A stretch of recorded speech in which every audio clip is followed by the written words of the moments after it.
Hello there, my name's Vince from My Mate Vince, and this has been sent all the way from Malta. So this is owned by a lady called Kate, and Theo, the husband, watches my videos. And basically, she uses this, and there's a recording on here that she wants. But then one day, it was recording, and then it just flashed up error on the screen. Everything seized up.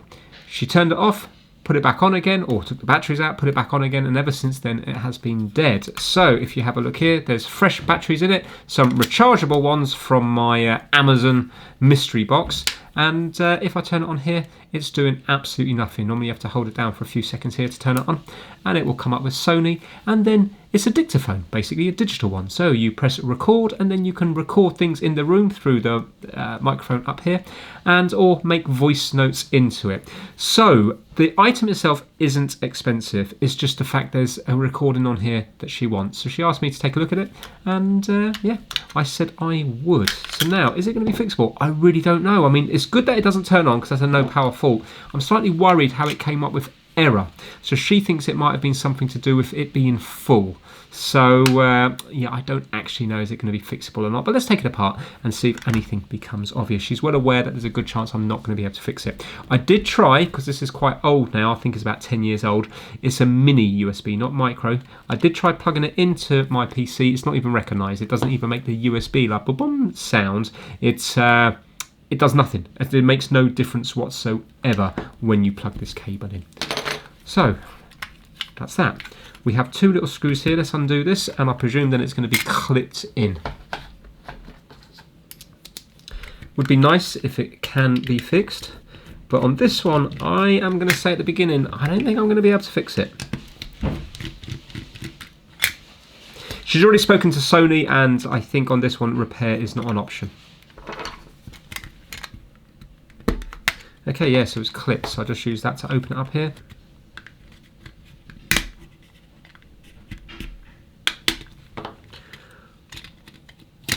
Okay, so that's the speaker there. We might have to desolder that. Ooh, okay. Let's see if we undo this screw in the middle here. What is going to happen? Will this all come out? There's another screw, there's small screws under here. So how is this screen attached? Right, so the first bit came off lovely and easy, and I thought the rest would be easy, but boy was I wrong. It took about 20 minutes to get into this because it was making no sense. There were screws hidden underneath the screen, but you can't get to those screws until you undo the screen. But you can't undo the screen because it's clipped in from behind. It was a complete nightmare. I now know. It's easy to get into once you know, but there's no teardown videos when you're the first one doing it. So I'll show you later on in the video how to get into it rather than watching me struggle for 20 minutes because this video is already long enough with the amount of footage I've got. So I'm just skipping through this bit now. Right. So now, are you going to come out? Are you still going to be difficult? Now you're happy to come out. Let me take a picture of these wires here. I'm going to unsolder these. These are for the little microphone up here. It's actually labelled up R and B for red and black anyway. So what have we got here? Oh, this is where the power comes into the board. Here and no, here and here. So that's the power there, and the capacitor was just soldered on to the back here. So now, where's the on and off switch? This is the on and off switch here. Why are you not working?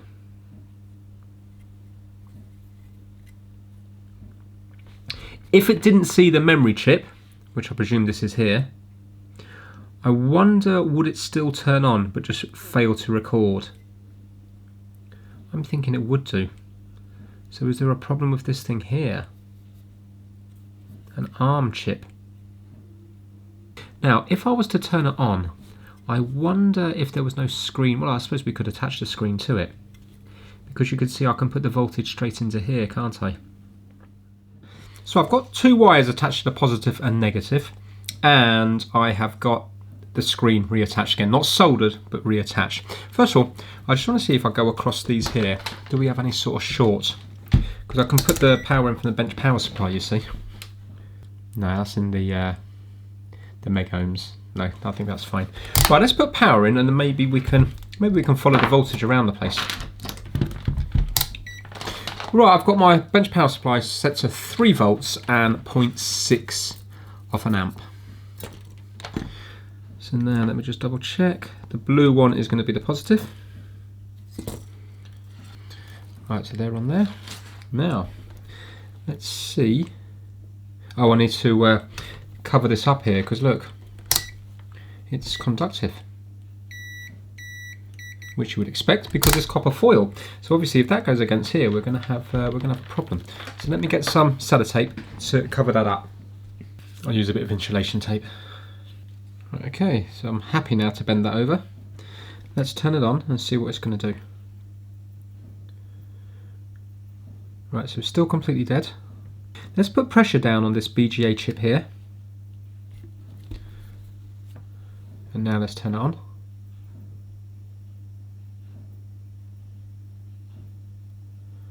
No, still nothing. So let's try it to follow the voltage. Let's zoom right in and I'll read out the voltages as we go through this, the 3 volts here.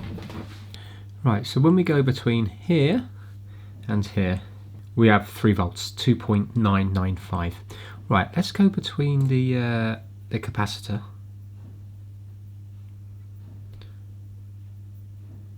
And we've got 3 volts at the capacitor. That's interesting. So we've definitely got power going through these components here then, because it goes all the way to the capacitor. So is it even worth going across this part here? I don't think it's going to be fixable. I think it's going to be a chip problem. Because we've got 3 volts here, you see. So it's not on this little input bit.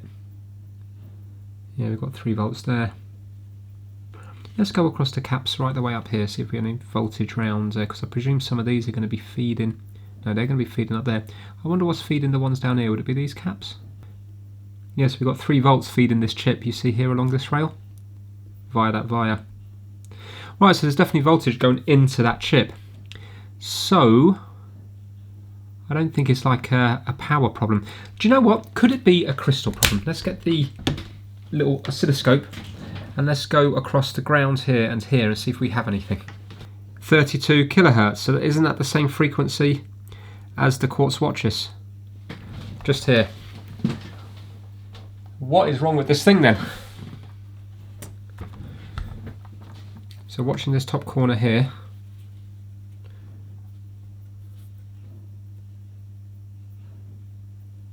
yeah, 32 kilohertz.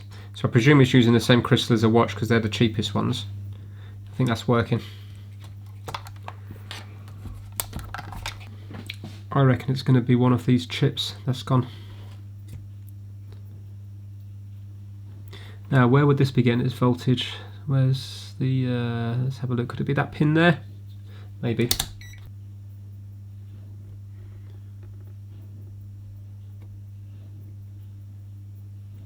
$3 volts. So we've got 3 volts going into that chip as well. I wonder, does it go in anywhere else? Fortunately, I think it's one of those ones that I'm going to have another one in order to fault find it. And by the way, it's drawing 0.009 of an amp. Could it be, do you know what we haven't tested? Let's go to continuity. Could it be the power switch? So now let's go down to the power switch. Let's turn the power off on the bench power supply. Now, what we got going on here? Because this switch is a hold. When you put it up here, it holds. And then when you put it down, it turns on. But it latches on. Do you know what I mean? It's not one that's, there's something latching it.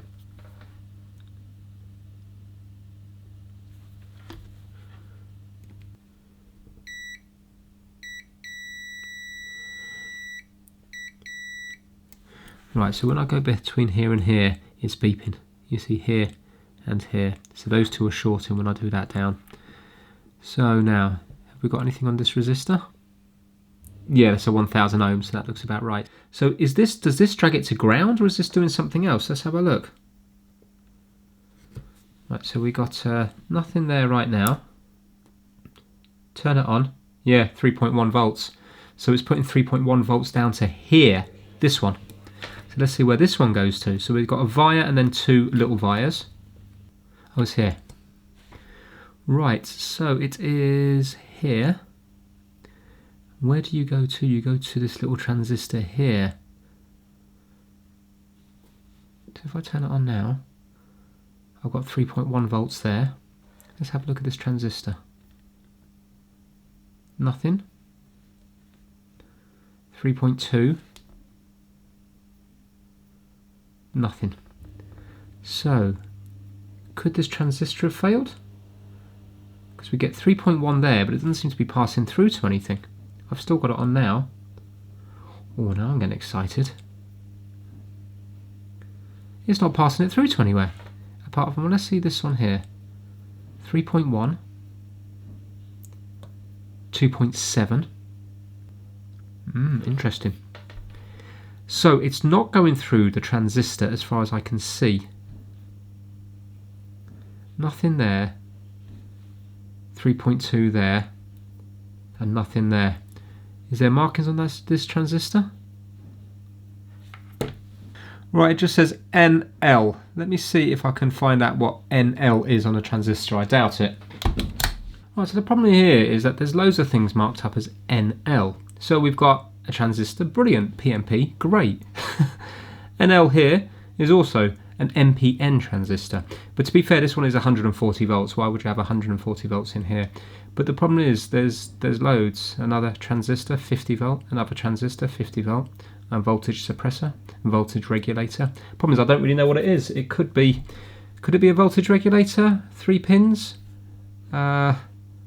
Yes, it could, couldn't it? Because you could have the grounds, voltage in, and maybe it's supposed to be outputting 1 or 2 volts. See, this is the problem. But it's good. I think it's good news that it doesn't seem to be going through there. I think that is good news.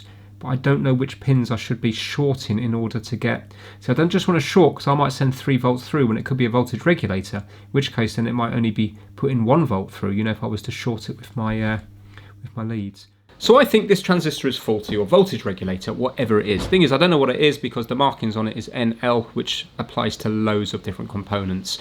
So I really have no choice apart from buying another one. I've seen them for sale in CEX for £20, so I'm going to go and get myself one. It would be great if I could fix it in its own right, but I can't. I don't know what this component is to replace it with, so I think it's well worth spending £20 in order to try and fix this one. Now, just before I do that, just in case there is any heat building up on the board that I can't feel, I'm just going to use the FLIR cam on it, just in case something shows up. And then I'll get the one from CEX, and then we'll pick up the video again when the new digital voice recorder has arrived.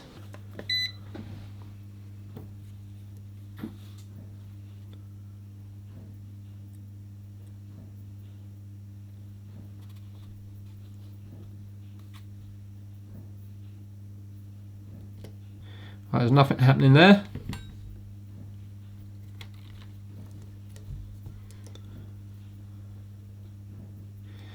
And there's nothing happening there. Here we go, £20 from CEX. And I've unleashed the yellow mat to bring me superpower. Now, listen. And I've unleashed the yellow mat to bring me superpower. So, let's strip this one down. And let's see if that transistory thing is measuring the same as, between them. I'm slightly nervous about stripping this one down, even though I understand how to do it now. Let's just see. I bet it's still a nightmare to get under that screen.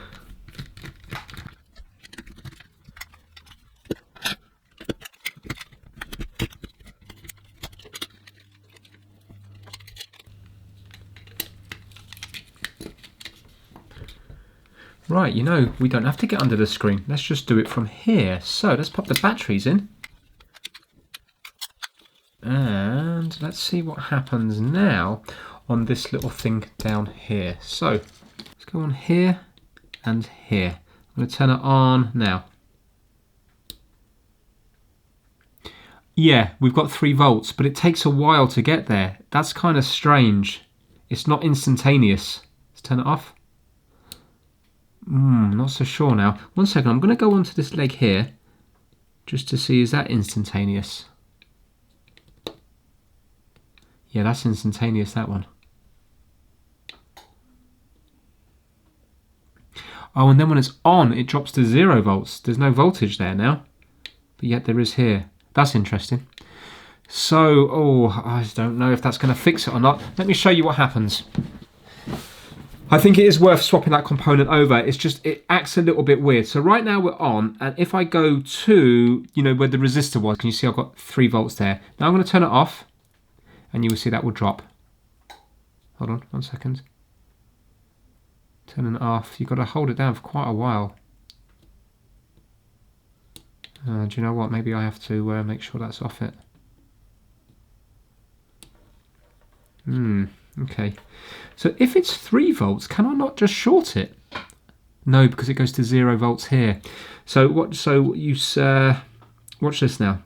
So watch how long it takes. So I'm turning it on now. You'll see the screen come on, but look, it's not at 3 volts yet. Now it's at 3 volts. Yeah. Now turn it off. And now I'm going to go to the leg that is working on Kate's one. And if you have a look, nothing there now, which you would expect. But then when we turn it on, we have 3 volts, but then it disappears. So you ready? Turn it on. We've got 3 volts. Then it disappears.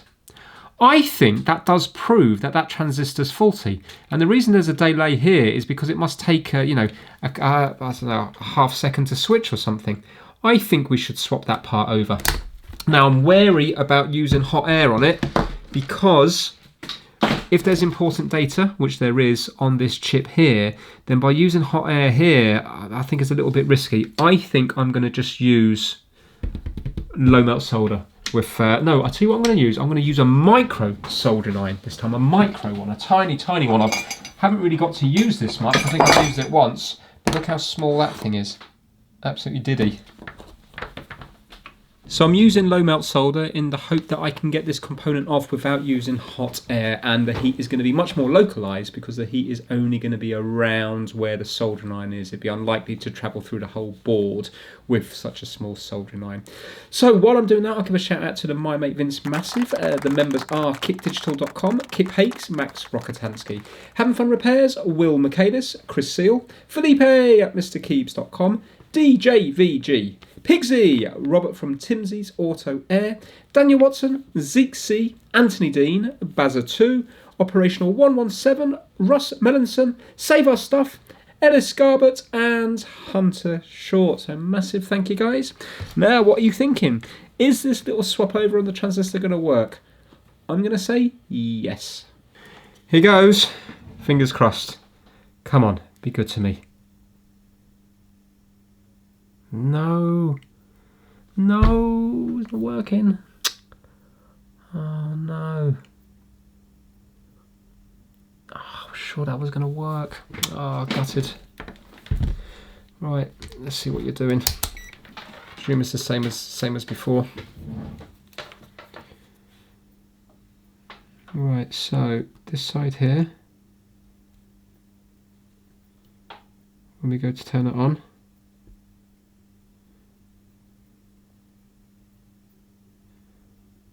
.3 volts. It doesn't drop, you see. It doesn't drop. Now if I go here, what? I've got 3 volts here now though.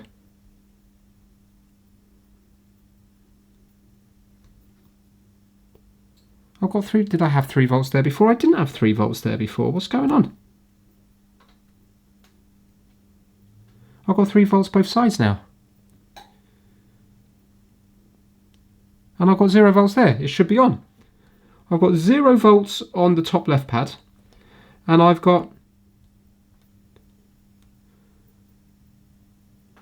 3 volts here. Well, that's weird because that's different than it was before. I suppose we better put that other little transistor on my working one and see if it works fine. If it doesn't work, we know the transistor's faulty and something else. Well, isn't that weird? So beforehand, we didn't have any output at all, 0 volts on that transistor. And now we've got 3 volts going through the transistor and going up to the resistors. So it's different than it was before. So that suggests that the transistor was faulty.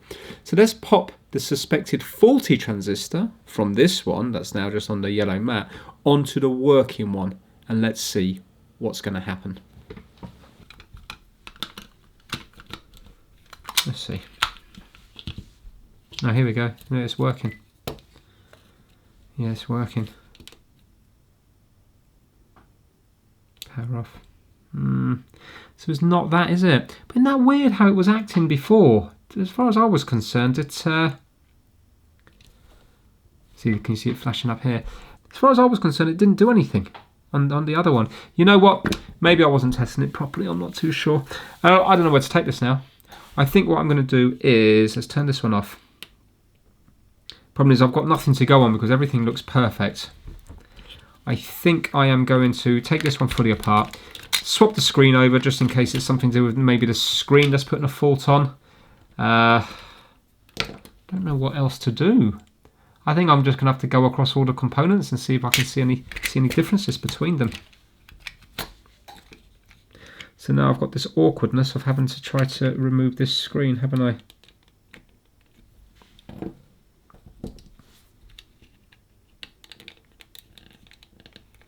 So at the time of filming, I actually thought, was I imagining this? I was sure there was no voltage coming out of it, but then I started to doubt myself because you see, we've swapped over a transistor and all of a sudden we have voltage coming out. So yippee, faulty transistor. But we put that suspected faulty transistor into the working one and it's working perfectly. But I've clearly watched it back while editing, and 100% I tried it numerous times and the probes were on that transistor perfectly, or the via, or the resistor. Wherever you want to take it from, there was no output from that transistor. And now there's 3 volts coming out of that transistor, which is the same as the working one. Why is that? I haven't got a clue. It makes you think that the transistor must be faulty, but the transistor's not faulty because I put it into the working one and the working one's working fine. Really, really bizarre. Anyway, remember I said earlier about it was a nightmare to get into? I'll explain how you do it. You have to prise the screen up. It's held in with an annoying bit of sticky tape, so it feels like you're going to break the screen. If you use a little bit of IPA, then it makes it a lot easier because it kind of breaks down the stickiness. Once you flip open the screen, which is the hardest bit, it uncovers 2 screws. You undo those 2 screws, and there's another screw lower down in the middle. You undo that, and then all you have to do is unsolder the positive and negative from the battery terminals. Then the whole circuit board lifts out. So once you know, it's actually quite easy to get into. Once you know, that's the problem. When you don't know, it's not easy to get into. But nobody in the future will want to get into these, but if they do, at least they can then copy this video and see how it's supposed to be done. So let's pick up this video here when I have this working circuit board out, and then we can start comparing readings between the two. And now you see we have access to these clips to unclip that.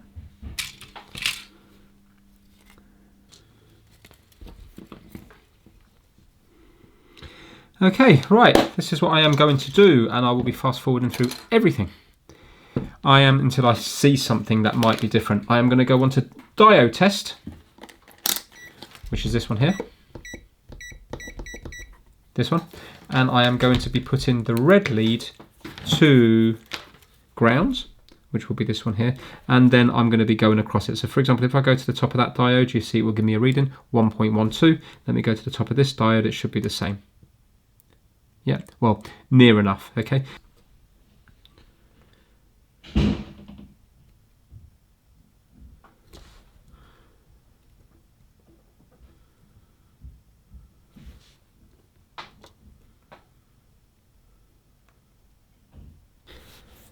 Well, I'm sure you all get the idea. What makes it also painstakingly slow is that because the components are so small, the leads don't always make a good contact on them. So you think you found the difference, but then when you go and test again, you realise that no, it was just the leads didn't make a good contact. So anyway, I'll get back to this video if I find a difference.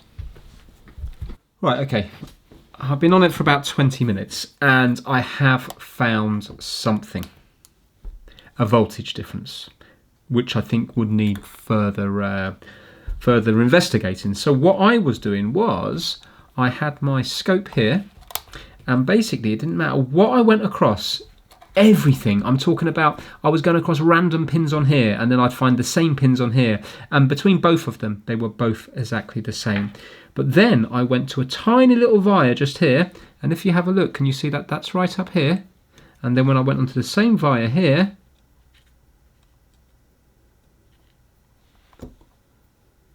it was lower.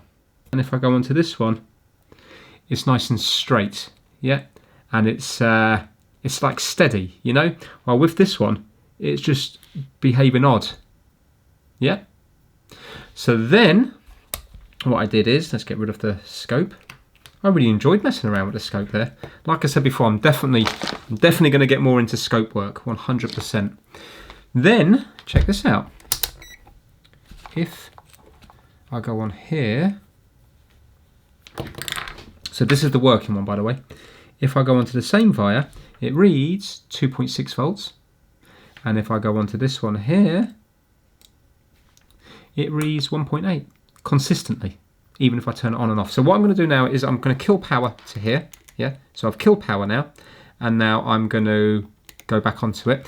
I think this one comes on automatically when you connect power. Let's just double check that. Yeah, 2.6, but look at this one. This one won't. Yeah, so there's nothing here. But when I turn it on, you will now see 1.8. So there's quite a bit of difference there, isn't there? Everything else I've got, well, not everything, I haven't gone across everything, and they were all tested the same. Now, if I kill power to this, you will see that this will measure nothing. So you can see there's nothing there. When I turn it on, I get the flash up here, watch here. There you go. And now I'll have 2.6. So then what I was doing is I was tracing to see where it goes to, and it goes to, let me zoom in now, and I'll just show you the, I'll just read out what it is. Well, I don't need to read out, it's basically, it's 1.8 everywhere. So it goes to here, this is where it goes through the board, and that is 1.8, and then it travels up to this diode here, and that's 1.8. Then if we go down here, see this big pad? That's 1.8, and also this via here is also 1.8. And they go down to like switching transistors and stuff down here. So I was thinking, oh, has like a little capacitor or something brought it to ground? It's possible, but it doesn't seem to go anywhere from here. This seems to be like the end of the line. I'm thinking it's something to do with this chip here. So maybe this chip, do you know what? Maybe I should Google it. Let me see what it says on it. Right, it says 9D4 5C32. Let me just Google that. I think that's a voltage regulator chip, and I don't think it's outputting the correct voltage, which would be nice. Right, it doesn't bring up anything. It brings up either a display or some power divider, something or other. It doesn't resemble, nothing resembles that chip. Right, so looking around here, it might not necessarily be the chip, it could be something feeding it. But if you have a look at the capacitor, 2.9 and 2.9, so that's the same. Now, if I go, I can't go onto all the pins here, but if I very carefully go onto the inductor on this side, I can't get to this side of the inductor, but this side, can you see 2.9? And now this side of the inductor, everything's super small, 2.9. So it looks like the chip, because when I zoom right in, it looks like the bottom's the feed, I think, from the inductor.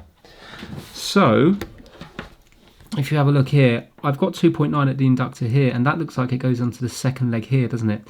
This first leg's the ground. I reckon that's the input one there after this one here. We've definitely got 2.9 here, and then it's this one here that we haven't got R1 on. You know, this one here is low. So I think maybe the chip might have failed.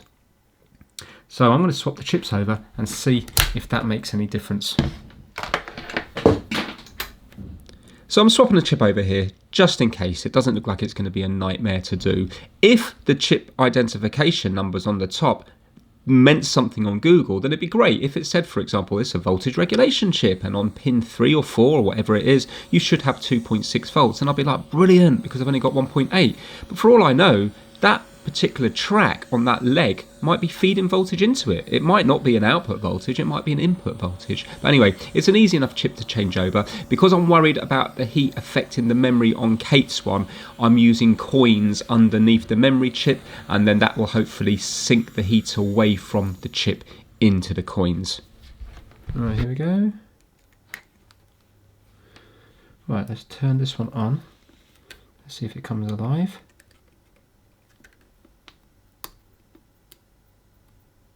Oh no, this one's still working. Oh no, it's not that. No, right, okay, well, let's see if the low voltage is still on the board then. Yes, it is, 1.8. So what's causing that low voltage? 2.6. Oh, what's causing that? Well, my hopes were dashed yet again. I go on to spend hours on this one, going through diode mode just to see if any readings are any different. I even then resort to cutting loads of traces on Kate's one to see, is something dragging it down? Not completely. If it was dragged down completely to ground, it'd be a lot easier to find because maybe you could put voltage into it and see something getting warm. I'm wondering, is one of the resistors reading wrong? Or is there some sort of partial short somewhere which is dragging the 2.6 down to 1.8? So I'm going across everything on diode mode trying to find out where it is. I'm also cutting the traces to try to see, because it goes off in so many different paths via so many different vias and stuff, that I can't just take a resistor off to cut the circuit, because then it would have gone through 2 vias earlier on that track. So I'm actually cutting traces to see if the voltage will jump up to 2.6 anywhere. I must have cut about 5 traces and I still can't get 2.6 volts out of this thing. I did notice a little bit of corrosion that I'll just put up on screen now on the SD card reader, which I suppose is going to be a point of ingress because it's open to the outside world. There's only a little rubber cover covering it up. Yeah, it did look like there was something on the board there, but where it had kind of shorted was on the track anyway. You know, it was between the pin and the resistor, and basically that is a track between the pin and the resistors, so I can't see that have causing any problems. Eventually, the next day, because I stayed up until 5 in the morning, the next day I did actually find another chip that wasn't reading the same as the working board, so we'll pick the video up from that point there. Right, now, you've got a bit of a weird view going on. I was on this until 5 o'clock in the morning last night. I'm not going to show you all the footage. There's no point. I haven't found what the fault is. I've just been swapping over. I've never seen so many transistors and diodes in my life. So basically, I've only shown you in the video that on one of the rails it's like 2.6 and on the 41 it's 1.8. Well, I've just been trying to trace components all along that 1.8 and 2.6 volt rail. But the problem is they go everywhere, and the board's really hard because it's constantly going through a via, then through the board, and then another via and through the board, and transistor, oh, and another transistor. Throw a few diodes in, and another transistor, diode. So it's impossible, and all paths seem to just go on forever. I know obviously they don't go on forever, but it's just it seems harder to fault find this tiny board than a PlayStation 5. It's amazing how much is on it, considering it's quite an old device, and really it doesn't do a huge amount. It's amazing. I didn't dream it would be this hard. Anyway, I've given up on trying to find out why it's 1.8 instead of 2.6 volts. I can't find that, but I'm just going through the voltages to try to measure different voltages between the boards. So I'm going to show you on the microscope because it's so small, but at the same time you're going to also have to keep your eye out for this little other screen in the picture so you can see my multimeter here. So basically now I'm going to turn them both on. The problem is they also turn off after a while as well. So now let's go to this 0 ohm resistor here, and when it's on we should have 3 volts here. So right now it's not on, you can see the multimeter, but I'm going to turn it on now, and now you see it's jumped up to 3 volts. Now have a look at this component here. On this leg here we have, this is the working board, 3.3, this one 2.8, this one 0, and this one 3.1. So this is the important one, there's 3.1 here. We haven't got that voltage on the 41 here. So watch this now. Again, 0 ohm resistor. Let's just make sure this is on because it turns itself off. There you go, so you can see 3 volts there, so it's on. But now look, we've got voltage here, we've got voltage here, we haven't got voltage here, and we haven't got voltage here, and we should do. Look at that, there's nothing there. Yeah, and when we go to here, you see it travels down here, goes around through here. So basically, we have 3 volts here, but nothing here. And yet, back to the 0 ohm resistor on this one, and we will have 3 volts here, 3 volts here, and 3 volts here. So I'm going to swap out this component and see if that sorts it out.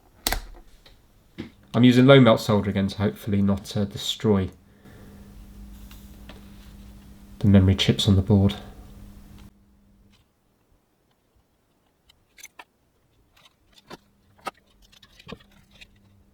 And what you didn't see, because I've got so much footage here that I won't be including, is, I know it looks a mess because it's full of flux, but there was loads of places where I had to cut the track because I was wondering what was bringing down the 2.6 rail to 1.8. So for example, in different places I was cutting it because even when you take components off, it's still going to vias and stuff. You see there's a via here in the middle of the board, so there's no point. Even if I take this off here, fine if it's something above this, but it's still going through the board here. So I was cutting it in certain places to, to eliminate parts off the circuit. This will never be a working thing again. It's purely to try to get the data off it, because a working one is, £20. It's just to try to get the data from it. So yeah, right, let's try to take this one off. Again, I've got a dot here and a dot on the board here. So the dot's down this side.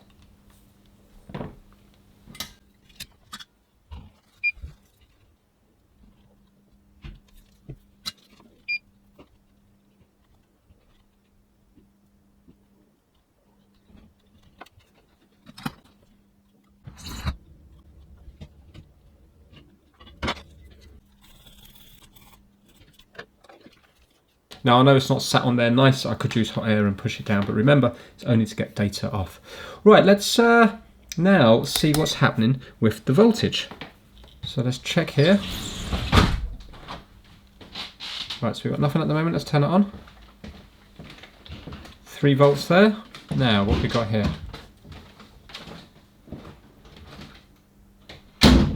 Still nothing, I don't understand that.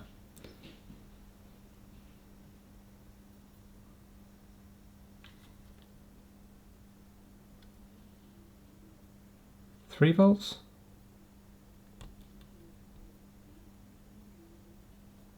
We had voltage there before up here, didn't we? Have we still got 3 volts here? See, this is the thing that's confusing me. So now, we got 0.3 of a volt instead of, there was nothing there before.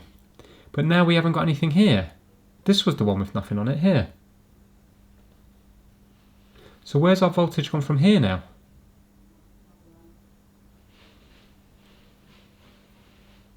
Really, really weird.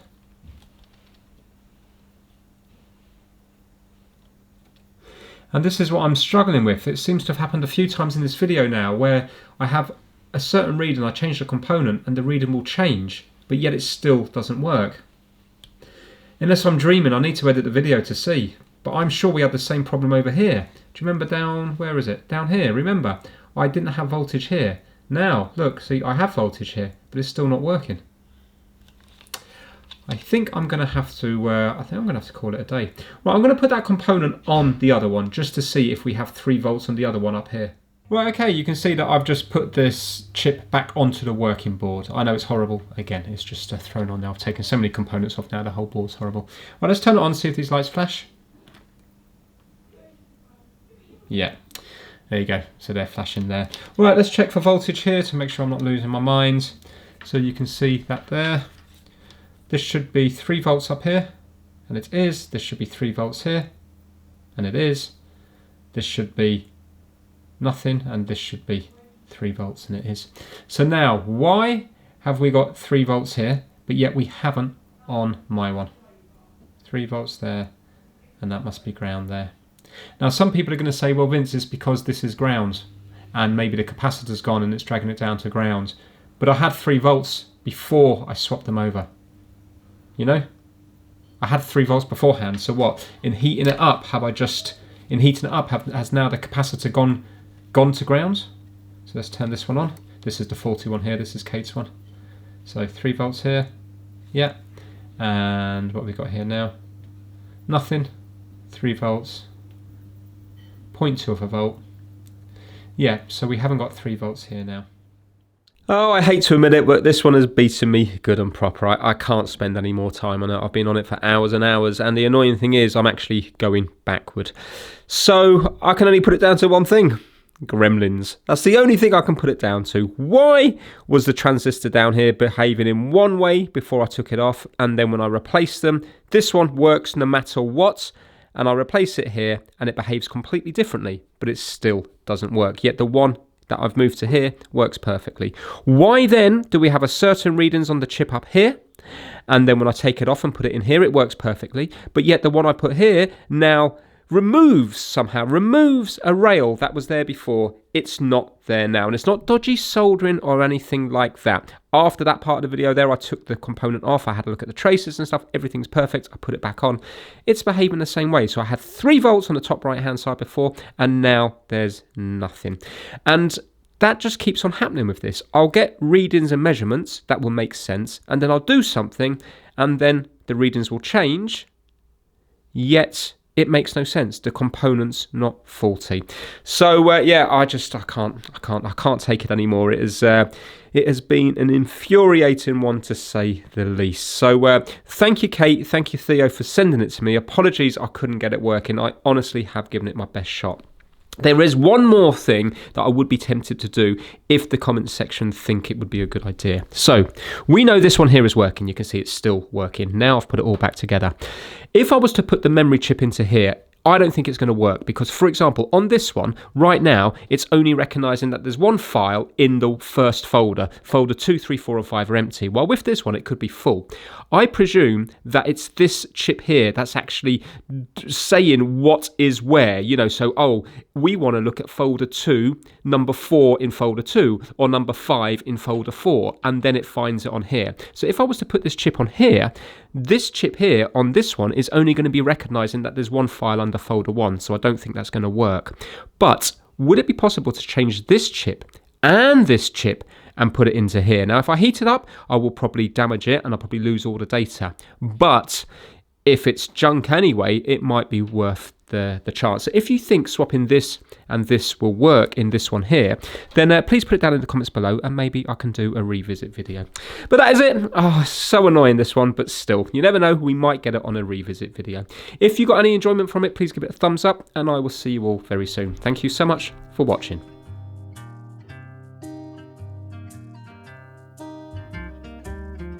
I went out and tried to cut a pine tree down, fell through the ground like Alice. Oh, what a sound. This must be a nest. I got rocks and sticks against my chest. I'm Alice. Dear Queen of Hearts, I'ma grow you white roses so you can learn to be kind. Tell King of Hearts to arm all his forces so you can learn